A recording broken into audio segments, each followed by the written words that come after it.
Hello there, and welcome to Last Week in Esports, the show where we talk about all the important things happening in 5 specific esports scenes. Timestamps for the specific games are down below, as well as the sources for my information, for where I get my information if you want to follow along.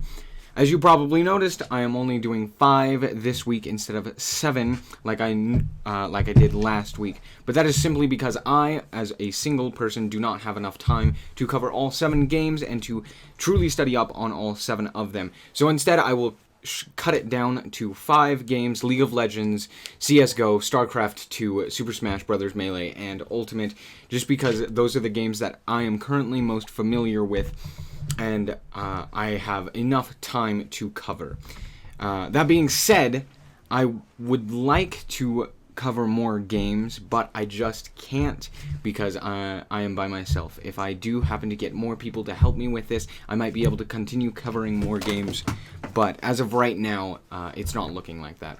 Anyway, we're going to jump right into our first game, which is, of course, League of Legends.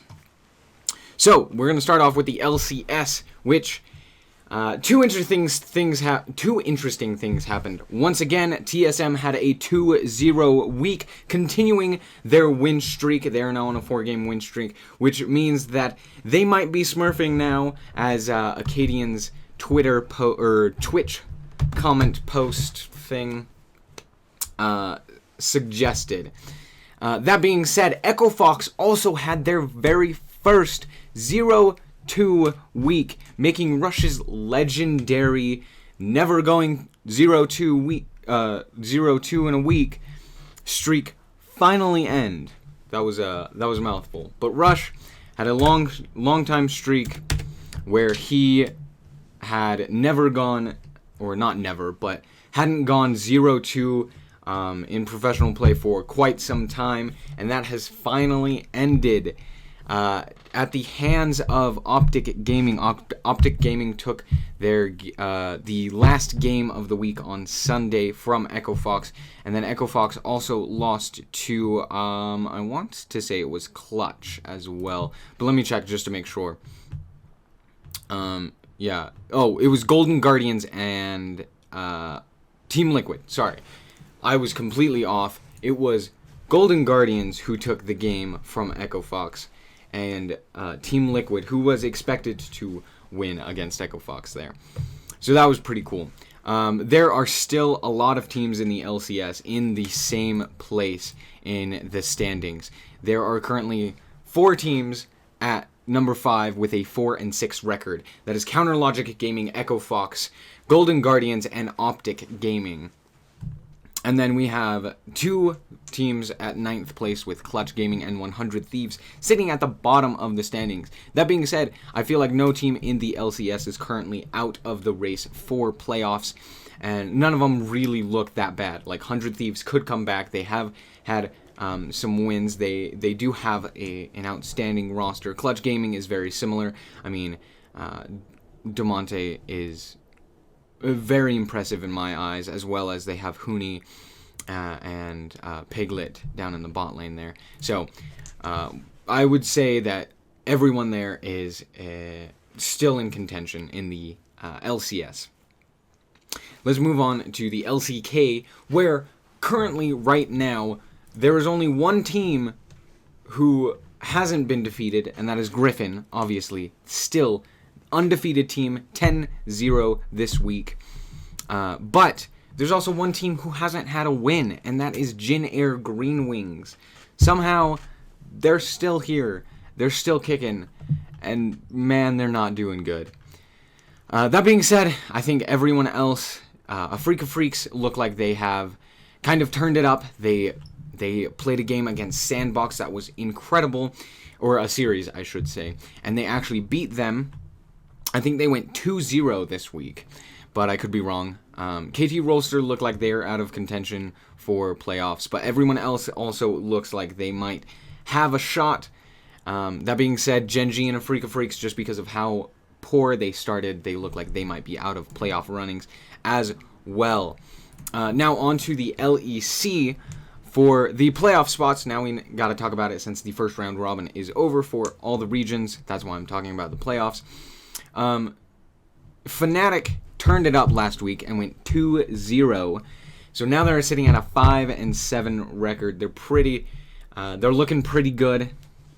You know, they win 2 more games. They're at an even 50% win rate record for the season. The only 2 that are currently, I believe, basically out of the running for playoffs is Excel and Rogue, both sitting at only 2 wins and 10 losses. So they're looking pretty bad. Other than that, G2 has secured their spot for the playoffs. They are 100% going to be in the playoffs at 11 wins and 1 loss. They look unstoppable. As for the other teams, Vitality, Schalke, Splice all look very good. Very high chance that they make it into the playoffs. In all honesty, I feel like it will be the top 4 teams in G2, Vitality, Schalke, and Splice. And then Misfits and Origin, I feel like, are going to slot in those last 2 places. Just because I feel like overall, they've had better games, and Misfits look like they're turning it up now. So they should be winning more and more games, whereas SK seem to be on the back foot and losing more consistently. Fnatic, however, may still be the wild card. I'd suggest watching them over something like Splice. I want to quickly talk about some highlight matches that were there this past week. Those were in the LCK. We had Afrika Freaks versus Sandbox Gaming. That was incredibly fun to watch and incredibly close. Definitely go check that out. Afrika Freaks did end up winning, beating Sandbox, who is currently in the number 2 spot there. Then we have KT Rolster versus SK Telecom T1. The Telecom Wars. However, KT does not look good right now, but it is the Telecom Wars, so there's always some hype around that. So go check that out if you do indeed enjoy the LCK. Now, let's move over on into... Oh, sorry, one more from the LCK. We have Hanwha Life Esports versus Afrika Freaks as well. That one was also very close. And, Afrika didn't go 2-0. They lost to Hanwha Life in this match. But it was also incredibly close, and it showed Afrika improving. And so... That was very cool to watch as well. And Hanwha Life still look very good. They definitely look like a team to watch out for in the playoffs even. They look like they could take on someone like SKT as well as Sandbox Gaming. So watch out for Hanwha Life there. Some highlight matches in the LEC. We have Origins versus Misfits. That was a very close game. I believe they were... No, they weren't tied, but it was a 5-6 record for Misfits and a 6-5 record for Origins. So they were right around the same spot in the standings when they went off to face each other. And Misfits did end up winning that one to bring it to an even 6-6 record for both of them. And then we also had Fnatic versus Vitality, which was, quite frankly, down to the wire. It was insanely intense. There were a lot of highlight plays in that. Vitality were playing their game right, Jizuki on Echo, stuff like that. Very Vitality, and then of course Fnatic, they played through Reckless, and he was their main carry there. It was very standard game, but definitely go watch that one. Many highlights. I want to highlight some upcoming matches to look out for as well. First off, Afrika Freaks versus Sandbox Gaming again. Yes, they're playing once again pretty soon here. On Thursday, actually. On the 28th of February, they're playing. And they literally played, I think, last Thursday, was it? Let me check. Yeah, last Thursday. So, it's been a week since they've played each other. And they're back at it. They're going to play each other again. And Afrika was able to take it last time. And it was close. So I personally want to see that one. Because Sandbox Gaming, as well as the Afrika Freaks, seem to be very close in terms of skill. Just Afrika Freaks have been building up have been building up to that, where the Sandbox Gaming team has kind of been decreasing and falling to kind of match Afrika. But we will see. Maybe Sandbox figure something out and actually win that one, or maybe Afrika Freaks just have Sandbox's number and can shut that down. Anyway, the LCS game that I wanted to highlight from the past was TSM versus CLG, first of all, because that was an absolute stomp from TSM. That was the most dominant performance, I think, this year, as well as in several years. It has just been the most dominant performance from any team. So if you enjoy stomps, or you are a TSM fan, this will be one to watch. That being said, for upcoming matches, the TSM versus Cloud9 game will be one to watch out for, seeing as how TSM is currently in third place and C9 is currently in second place in the standings. If TSM wins, it'll bring them closer. If C9 wins, it'll further the gap, solidifying C9 as the clear number 2 team. Then we have in the LEC, we have Misfits versus Vitality. Once again, I believe Misfits are coming up. They're looking better. They're looking up, looking like a team to really contend for playoffs and, in fact, contend with the top teams. And Vitality is currently sitting in second place. So this will be a true test to see how well Misfits actually are doing. Now let's quickly move on to our next game, which is StarCraft 2. Since we're not doing Dota, we're going to jump into StarCraft 2. So first of all, the IEM Katowice has just started, and it has so far been a very interesting tournament. Definitely one to watch and look out for. However, that being said, the regular seasons have kind of been on hold while this tournament has been going on, and it's mostly been, well, it's been people from all over, and no one really has shown dominance, it seems. But that being said, I do want to highlight a couple matches. It's still going on right now, so I don't know a whole lot, and I'm still watching it. But that being said, some highlight matches from last week as well as the last couple of days are Alive versus Hero. That one was incredibly interesting. It was, I believe, a Terran versus Protoss. No, it was Zerg versus Protoss, I believe. I could be wrong. Either way, Heroes Protoss. I think it was Terran. Anyway, very interesting, very close, and just overall very entertaining. Then we had Scarlet versus Showtime, which was a ZVP, which overall there was a lot of games in the qualifying matches for the, I want to say, the round of 16 with Protoss in them. There seems to be a lot of Protoss, just overall Protoss players. However, most of the winners seem to have been the Zerg. So Scarlet versus Showtime, Scarlet did end up winning that one, but it was very interesting to see kind of like a stock standard Protoss versus Zerg. They're both very standard players, but still very good. And then we have SOS versus Lenok, which was just an enjoyable match to watch. Not too much to say about that one. It was just an entertaining match.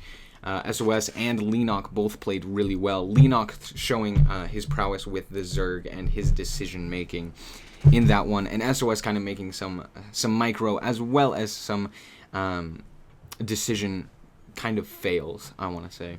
Anyway, moving on.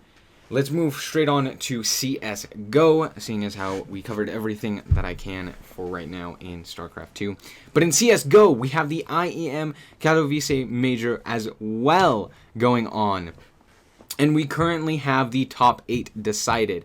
I believe they are currently playing, basically as I speak. But the top 8 is MIBR, Renegades, Ninjas in Pajamas, Astralis, Team Liquid, ENCE, Navi, and FaZe. Sorry, I don't know how to count. So those are our top 8 teams. Astralis has looked just unstoppable as of right now. They look like they're ones to take the tournament. But that being said, Renegades has been the only team to really pose a threat to them. So I feel like Renegades might have a chance as like the dark horse here, but Astralis is most likely the favorite here. I would also look out for Navi and ENCE for being dark horses as well. They look like they might be the ones to watch out for. From that, I want to quickly highlight some matches from the last week while they were in the top 16. So we had Ninjas in Pajamas versus Vitality. That one was just very fun, and it was cool to see Ninjas in Pajamas actually performing well, seeing as how the last time they performed at an event with major players, they didn't look very good. So it's good to see them actually performing well again. Then we have Phase versus Complexity, which was a very close set, and overall, all the maps were very entertaining to watch. Phase and Complexity both put on their A game and showed up in that series. Then we have ENCE. I cannot get their name. ENCE versus G2. Once again, that one was a little bit more one-sided for ENCE, but they did make some incredible plays overall. And G2 had some clutches as well that were just entertaining to watch. So definitely one to watch. And then, of course, Astralis versus Renegades. Renegades was the only team that looked like they had a chance against Astralis. So, again, Astralis just looked dominant, but Renegades took the fight to them and actually showed up in that series. And then we have, again, another Vitality game, Vitality versus Cloud9. That one was just fun to watch, one to look out for if you are indeed a Vitality or a Cloud9 fan. If you're a North American fan, then it's always fun to watch Cloud9. Anyway, that's all I really have to say for CSGO, so we're going to move right along. First things first, in Super Smash Bros. Melee, not a lot has been happening because most of the tournaments have been for Ultimate, so nothing this week really too major. I think the grind, which is a weekly series or a weekly tournament, has been going on, but that's not really what I want to cover here. So we're going to take that time that I normally talk about Melee, and we're going to jump right into Super Smash Bros. Ultimate, because what happened was Frostbite 2019, the Super Smash Bros. Ultimate tournament. It was incredibly entertaining to watch, and overall was definitely one to look out for. So I wanted to talk quickly about the doubles as well as singles placements in the top 8, seeing as how the top 48 wasn't nearly as interesting, and not a lot really happened. There weren't many big players this time, or as many big players doing incredible things. It was very kind of expected, I feel, for the top 48. However, we're going to talk about the doubles first.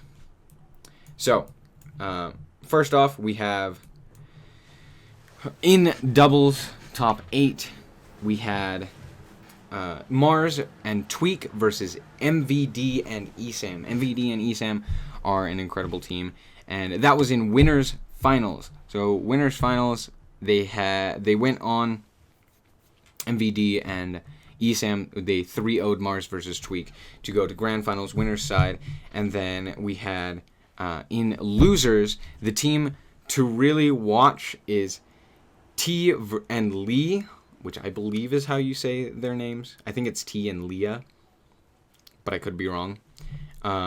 They are the Japanese team that went the farthest and honestly looked like a threat to everyone.